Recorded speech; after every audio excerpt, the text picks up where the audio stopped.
अस्सलाम वालेकुम दोस्तों, आज़ाद कास्ट के एक और नए एपिसोड में हम आपको वेलकम करते हैं और माशाल्लाह से आप सबके कमेंट्स हम पढ़ रहे हैं, उनमें आपकी मोहब्बतें देख रहे हैं। तो फ़याज़ भाई, आज ना हमारी पब्लिक के जो कमेंट्स हैं वो पढ़कर मेरे ज़हन में एक सवाल आ रहा था कि जब हम यूट्यूब पर कमेंट्स देखें तो सारे आपकी तारीफ़ें भी कर रहे हैं, हौसला अफ़ज़ाई भी कर रहे हैं। लेकिन इसके कंपैरिज़न में हम आपके ट्विटर अकाउंट पे जाएँ तो उधर ऐसे लगता है कि जैसे सारे लोग आपके मुखालिफ हैं। तो ये चल क्या रहा है? कोई आपको समझ आती है? बिस्मिल्लाहिर्रहमानिर्रहीम। असल में बुनियादी तौर पे वो जितने मेरे फॉलोअर्स थे, तकरीबन 2 मिलियंस के करीब मेरे सोशल मीडिया पे मुख्तलिफ प्लेटफॉर्म्स पे, उनमें से अक्सरियत जो है वो पीटीआई के सपोर्टर्स और वर्कर्स और वो सारे लोग थे। फिर उसके अलावा जो आप भी हैं, मैं भी हूँ, और ख़ुसूसन मेरे हवाले से मैं वाहिद बंदा हूँ जो पीटीआई से निकल के जो उनकी जो कायदीन की जो लिस्ट थी उसमें से मैं वाहिद बंदा हूँ जो फ्रंट फुट पे पिछले 1.25 साल से इनको बेनकाब कर रहा हूँ। तो इनके जो वो हायर किए हुए लोग हैं ना, दो किस्म के लोग हैं जो इस वक्त पूरी सोशल मीडिया पे जिन्होंने गंद गलाजत फैलाई हुई है रियासत के खिलाफ, पाकिस्तान के खिलाफ, और पीटीआई के जितने मुखालिफ तबके हैं, अदालतों के खिलाफ, आर्मी चीफ, आर्मी, आईएसआई, फौज, रियासत, अदारे, उनके खिलाफ जो सोशल मीडिया पे जितनी नेगेटिविटी है, दो किस्म के लोग हैं। एक है इंडियन रॉ, इजरायली मोसाद और मुल्क दुश्मन ताकतों की खुफिया एजेंसी के एजेंट्स हैं प्रॉपर, जो बैठे जर्मनी में है, कनाडा में है, फ्रांस में है, नॉर्वे में है, ऑस्ट्रेलिया में है, अमेरिका में है, बरतानिया में है, बैठे बाहर हैं, या यूएई में है और गैर मुस्लिम है। वो पाकिस्तानी बन के प्रॉक्सी अकाउंट्स बना के, डम्मी डीपीज लगा के, वो इस पूरी कैंपेन के अंदर जो आलमी इस्टेब्लिशमेंट की पाकिस्तान के खिलाफ कैंपेन है उसमें जनाब वो इस पूरी नकद कोका की तहरीक, तहरीक फसाद फिल अर्ज को और पानी तहरीक इंसाफ को सपोर्ट कर रहे हैं। उन्होंने उन्हें पता है कि कौन कौन से बंदे इस वक्त इस तहरीक फसाद फिल अर्ज के मुकाबले में खड़े हैं, मीडिया और सियासत में। दो ही बेसिक शुबे। उन्होंने बंदे डिप्यूट किए हुए हैं 200, 300, 400, 500 ऐसे बंदों पे। अब मेरे पे को 2, 3, 400 बंदे जो ना वो बाहर वाले खुफिया एजेंसीज के, वो डिप्यूट हैं। मेरे कोई भी पोस्ट आएगी, एक्स अकाउंट की आएगी, फेसबुक की आएगी, उसको और पूरा कंट्रोल सोशल मीडिया एप्स का इनके हाथ में है। ठीक है जी, इनके हाथ में है। अब वो क्या करते हैं, एक तो उसको वायरल नहीं होने देना, ये तो उनकी पॉलिसी है, मुझे पता है, खत्म। दूसरी, फौरन 200, 150, 250, 300 उनके कमेंट्स आ जाएंगे नंगी गंदी गालियों पे। एक तो वो कम्युनिटी है। दूसरी कम्युनिटी कौन सी है? वो तकरीबन 30,000 से लेके 50,000 हायर्ड वो नौजवान हैं जो पिछले 7-8 सालों में पीटीआई के प्लेटफॉर्म से, मैं वजीर इत्तलात रहा हूँ, मेरे से ढकी छुपी है, मैं सोशल मीडिया और मीडिया की मीटिंग्स के अंदर में बैठा हूँ, मेरे से ढके छुपे। वो जो हायर्ड बेचारे बच्चे हैं जो 20,000, 30,000, 40,000, 50,000 पे हायर्ड है, उनको डिवाइड किया हुआ इन्होंने 100, 150, 200, 300, 400 वो फयाज चौहान के ऊपर, 100, 150, 300, 400 फरहान विर्क के ऊपर, फला फला फला सहाफ़ी जो एंटी पीटीआई बोल रहा है, पीटीआई के बयानिए के अगेंस्ट या उनको बेनकाब कर रहा है, उनका काम एक ही है कि जो पोस्ट इनकी है उन्होंने फॉलो किया हुआ है, हमें जैसे ही पोस्ट चढ़ती है साथ ही नंगी गंदी गालियां तबसरा कर देंगे। तो वहां पे आपको इस वजह से मिल रहा है, ठीक है ना जी। यहां पे जो है आपका है ना, वो प्योर न्यूट्रल पाकिस्तान का दर्द दिल रखने वाले आपके फॉलोअर्स और आपके जनाब नाजरीन और स्पेक्टेटर्स हैं। वो जब बात सुनते हैं यार प्रो पाकिस्तान दलील के ऊपर, मंतक के ऊपर, इस्तदलाल के ऊपर, लॉजिक के ऊपर, तो उनके कमेंट्स मुख्तलिफ होते हैं। उधर लोगों को ड्यूटी लगी होती है, यार तुम्हें पैसे लेने हैं महीने के, या उन्होंने ड्यूटी लगी हुई है उनकी एजेंसियों की तरफ से कि हमने नौज़बिल्लाह माज़अल्लाह पाकिस्तान को तबाह बर्बाद करना है, तो तुम्हारे जिम्मे सिर्फ ये काम है, तो उन्होंने अपनी ड्यूटी पूरी की।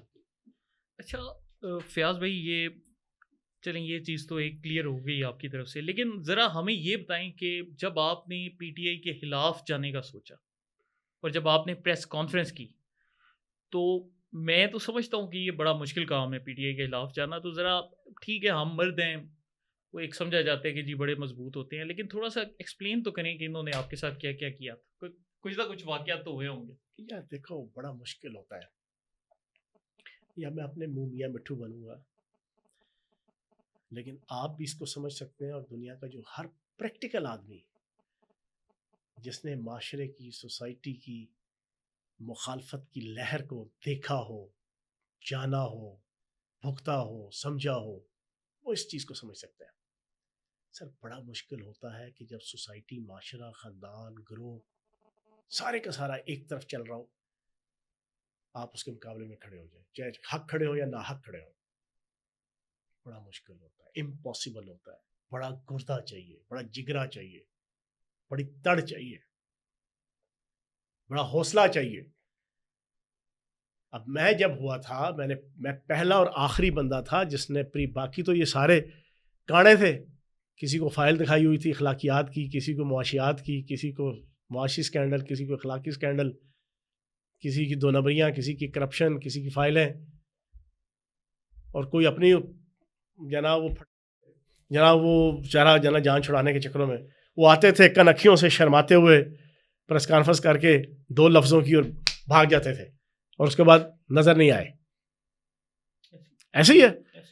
मैंने 50 मिनट 1 घंटे की डिटेल के साथ आंखों में आंखें डाल के प्रेस कॉन्फ्रेंस की थी और एक एक चीज़ बताई थी कि मैं काना नहीं था, ना मैं पार्टी के अंदर काना था, ना मैंने पार्टी के अंदर कोई जायज़ नाजायज़ कोई मफादात हासिल किए हुए थे, बानी तहरीक इंसाफ का नाम इस्तेमाल करके या उसकी कुर्बत का फ़ायदा उठा के। ना मेरा कोई जायज़ नाजायज़ कारोबार था, ना मेरी 6 मिनिस्ट्रियों में अल्लाह पाक के करम से कोई करप्शन की फाइलें थी या कोई स्कैंडल थे कि जो मुझे दिखा के कोई करना था। मैंने अपनी विल, अपने विश, अपने हालात और वाक़यात, और जो साल से मैं देखता आ रहा था, फिर अगर अंदर 7 दिन बैठ के तसल्ली से सारी चीज़ों का एनालिसिस करने के बाद मैंने फ़ैसला किया डंके के। फिर उसके बाद सिर्फ फ़ैसला नहीं किया, फिर मैंने कहा मैं अब चीज़ों को बेनकाब करूँगा, क्योंकि मुझे तो समझ आ गई ये तो सारी की सारी एंटी पाकिस्तान जितने मुल्क दुश्मन अनासर हैं, खुफिया एजेंसीज हैं, 1973 के आइन के दुश्मनों की लॉबी है, वो सारे मिलके प्री प्लान्ड अपने अपने एजेंडे और अपने अपने मफादात को पूरा करने के लिए लगे हुए हैं। तो मेरा ईमान और मेरा पाकिस्तान, मेरा ब्लड ग्रुप P+, वो अक्सर नीचे कमेंट्स में लोग पूछते हैं ये P+ ब्लड ग्रुप क्या है, पाकिस्तान प्लस, उसने मजबूर किया कि नहीं भाईजान ये चीज़ों को बेनकाब करूँगा। तो भाईजान जो मैंने भुगता है ना, जो मैंने भुगता है आपकी सोच से बाहर है। मुझे हर रोज़ कम से कम 40-50 बंदा कत्ल की धमकियां डायरेक्ट फ़ोन करके देता था, हर रोज़। फिर उसके मुकाबले में मुझे मजबूरन जो ना अपनी एक टीम बनानी पड़ी, अपनी फैमिली के, अपने रिश्तेदारों की।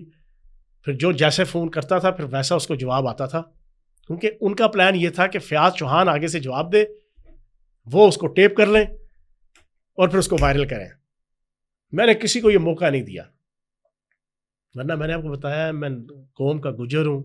324 मैंने भुगता हुआ है, 302 मैंने भुगता हुआ है अपनी लाइफ में, स्टूडेंट पॉलिटिक्स में, लड़ाई झगड़े यूनिवर्सिटी कॉलेजेस के अंदर, हमने गली मोहल्लों में पूरी ज़िंदगी करते आए हैं।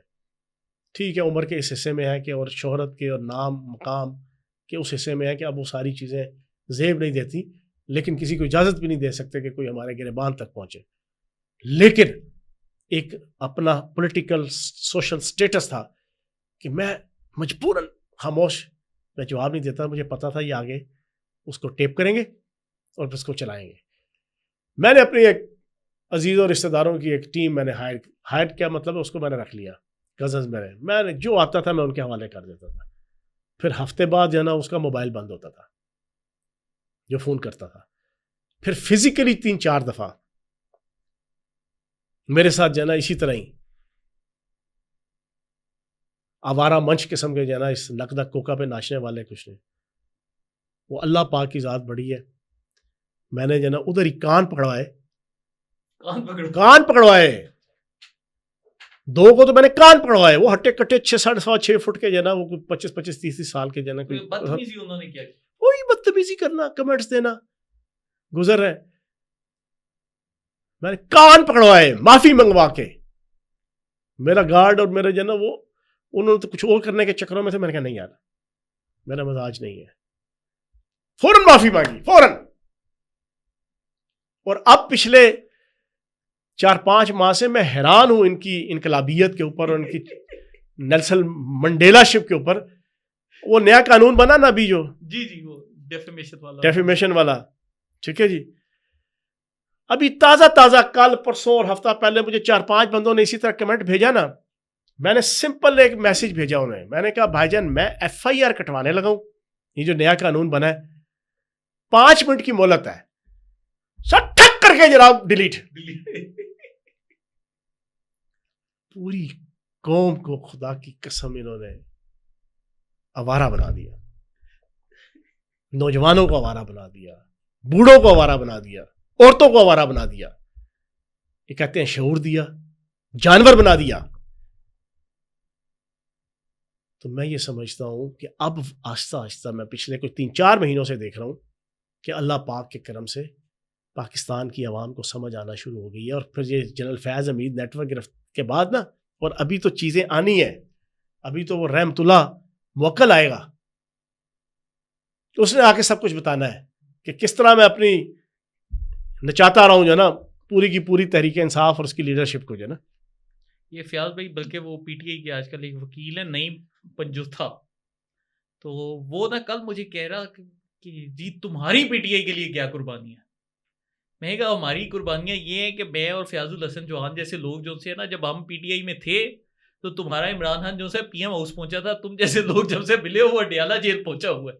तो मतलब फयाज भाई एक जो इन्होंने इसका जवाब सुन लें। जी ये आपने जिस बंदे का तस्करा किया है उसका तस्करा करके आपने अपनी भी और मेरी भी इंसल्ट की, बस इतना ही जवाब है। नहीं एक फयाज भाई जो इनकी एक दिमाग में खन्नस भरा हुआ है कि जी हमारा लीडर इतना मकबूल है कि जो बंदा उसके साथ लगे वो जी मकबूल हो जाता है। तो यार मुझे ये बताएं कि आपका लीडर 1998 में तब भी उसने वर्ल्ड कप जीता, शौकत खाना बनाया, नबल यूनिवर्सिटी बनाई, 1998 में PM क्यों नहीं बना, 2002 में क्यों नहीं बना, 2008 में क्यों नहीं बना, 2013 में क्यों नहीं बना? आप लोग फिर हमें ये बताएं ना, अगर आप कह रहे हो कि जी वो बड़ा ही मकबूल था और उसका बड़ा नाम था, तो ये नाम तो वर्करों ने बताया है, और जिन वर्करों ने बताया उनको अब आप लोग डिस्क्रेडिट करते हो।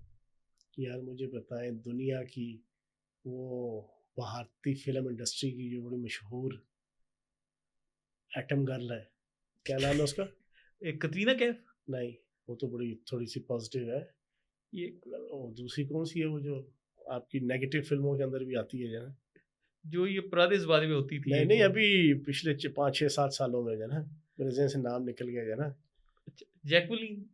नहीं जी नहीं, वो भी नहीं। यार आप पॉपुलैरिटी की बात करते हैं, इंडियन फिल्म इंडस्ट्री की जो ना वो सनी लियोन, वो थोड़ी पॉपुलर है।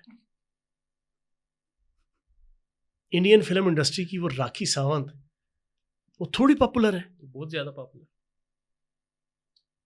अब आप क्या कहेंगे कि उसकी पॉपुलैरिटी के सामने मैं और आप जनाब दो जानू होकर बैठ जाए, उसकी इबादत करना शुरू हो जाए, उसकी जनाब आरती उतारें, सनी लियोन की आरती उतारें, वो बड़ी पॉपुलर है। राखी सावंत की जनाब आप आरती उतारें, पूजा करें, प्रस्तिश करें, उसकी चरणों पे बैठे, उसकी चरणों को छुएं, क्योंकि वो बड़ी पॉपुलर है। वो खुदा के बंदो, अकल के अंधो, ये पॉपुलैरिटी ही सब कुछ नहीं होती। पॉपुलैरिटी सब कुछ नहीं होती। हिटलर से ज्यादा पॉपुलैरिटी आपकी सोच से बाहर है। बिल्कुल ऐसे हाथ उठा के वो कहता था ना, तो पूरा लाखों का मजमा सुन हो जाता था। सुन, स्टॉलन, लेलन, मेसोलिनी, यार इनकी पॉपुलैरिटी उस दौर में आप देखें ना, 90s की शुरू की 2-3-4 दिहाइयों में, आप हैरान रह जाएंगे। इशारा करते थे जना, इल्ताफ हुसैन की पॉपुलैरिटी कराची और हैदराबाद के अंदर और मीरपुर खास के अंदर कम थी। वो कहता था चुप, सारे बंद हो गए, हल्की सी हवा की आवाज नहीं आती थी। और भाईजान पॉपुलैरिटी ये सब कुछ नहीं होती। कोई असूल, कोई इखलाक, कोई एथिक्स, कोई वैल्यूज़, कोई ज़बान, कोई बैकग्राउंड, कोई मुंह, कोई मत्था, कोई तहरीक, कोई मैनिफेस्टो की बुनियाद, वो चीज़ें होती हैं। ये जिस बंदे का आपने नाम लिया था 2 टके का, बांदर क्या जाने अदरक का स्वाद, उसको क्या पता। हमने अपनी आंखों से देखा पूरी की पूरी उस तहरीक के अंदर कि किस तरह अमेरिका के खिलाफ पहले उभारा गया, फिर मना किया गया 2 महीने के अंदर ही कि अमेरिका के खिलाफ बात नहीं करनी। हमने अपनी आंखों से देखा और सुना जिस फौज से मोहब्बत करने का हमें दर्ज दिया गया, उस फौज के खिलाफ नफरत पैदा करने का हमें टास्क दिए गए। हमने अपनी आंखों से देखा सेनेट के टिकट कैसे बिके, कौमी असम्बली के टिकट कैसे बिके, सूबाई असम्बली के टिकट कैसे बिके। हमने अपनी आंखों से जो जो चीजें देखी हुई है ना, इन नकदे कोके की जनाब वो उसके ऊपर डुगडुगी के ऊपर नाचने वाले इन बंदरों को क्या पता, जो आज हीरो बने हुए हैं, आज मामे चाचे ताए और फुफड़ बने हुए हैं जाना इस तहरीक के। हमने अपनी आंखों से बनी गाला और ज़मान पार की वो चीजें देखी हुई हैं आपकी सोच से बाहर है। और स्पेशली इस पूरी तहरीक फसाद फिल अर्ज में अप्रैल 2022 से लेके हमने ये जानने के बाद हमारी पाकिस्तानियत और हमारा ईमान, उसने कहा नहीं तुम यहां फिट नहीं हो। बड़ा तुमने डिसिप्लिन के तहत 17 साल की ताल्लुक की वफा कर ली, अब तुम्हारे सामने 2 ऑप्शन है, या पाकिस्तान है या तहरीक फसाद फिल अर्ज है। हमने कहा नहीं यार, बहुत गुनहगार हैं, बहुत खताकार हैं, बहुत सयाकार हैं, बहुत बदकिरदार हैं, लेकिन इतने नहीं हैं कि हम अपना पाकिस्तान सोनी धरती बेच दें और अपना ईमान और अपना दीन बेच दें। फयाज भाई बहुत खूबसूरत बात। तो दोस्तों इसके साथ ही आज के एपिसोड को एंड करते हैं। आपके कोई सवालात हों तो कमेंट्स में हमें लाजमी बताइएगा, हम आपके तमाम कमेंट्स रीड करते हैं और आपकी जो राय है वो हमारे लिए बहुत इंपॉर्टेंट है। बहुत शुक्रिया।